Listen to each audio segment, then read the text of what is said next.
I'm Stefan Gates, and I'm completely and utterly, obsessively fascinated by food, where it comes from, what it tastes like, and the extraordinary secrets lurking behind it. About 10 years ago, I picked up this book in a second-hand bookshop, and I grabbed it and I thought, that looks bizarre. It's called Why Not Eat Insects? One of the most exciting ideas for insect eating, and possibly for the future of the planet, is the whole idea of insect farming, because if you can farm insects and grow them on a massive scale, you could solve some of the world's food problems. Absolutely delicious, and a world of experience of flavours and textures and sweet and sour. How many people will this feed? 200. 200 people, that's rice for 200. Have you had any sleep yet? No sleep. There is... Oh, my God, my tarantula. Am I dripping with sweat? Because I feel like it. If anyone's feeling squeamish, or you're just about to put your supper onto your lap, look away. That's disgusting.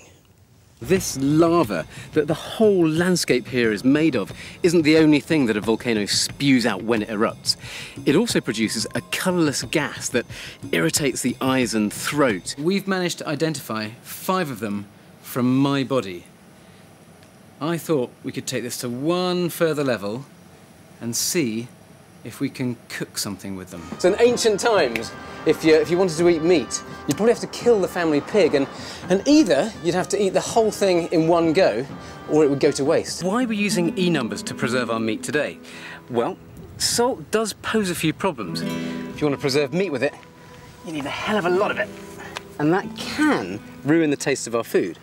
You might not give the history of your food a second thought, but the truth is that every time you go to the supermarket, you're buying a little bit of the past. The brilliant thing about food is it's a fantastic way to explain science, and it makes science kind of edible. But what exactly are these preservatives, and how do they work? Is our food really better off with them or without them? There's a bucket load of fun in here. So, some strange powders, and then one very strange ingredient. We need to go from that to that. Do you think this is actually possible? The end of the last ice age, the ice retreats, leaving Britain as an island. But it's not until this gets built that we get the first interesting phase in British food. The trouble about history is it's very difficult to evoke the sensations and the emotions that people would have had. But when it comes to food history, it's a bit different. If you want to experience what a Roman soldier experienced, nip down the shops and get yourself some of these. Are you a fan of frozen peas? Prefer fresh, because I grow them. The potato is like a swollen subterranean stem called a tuber, and for the plant, it's like an underground larder. Every single potato is like a power cell for the plant, packed to bursting with starch molecules, and that means it's full of energy. It's like being back in the 80s, like some crazy rave, being carried away with some beat on and nothing about.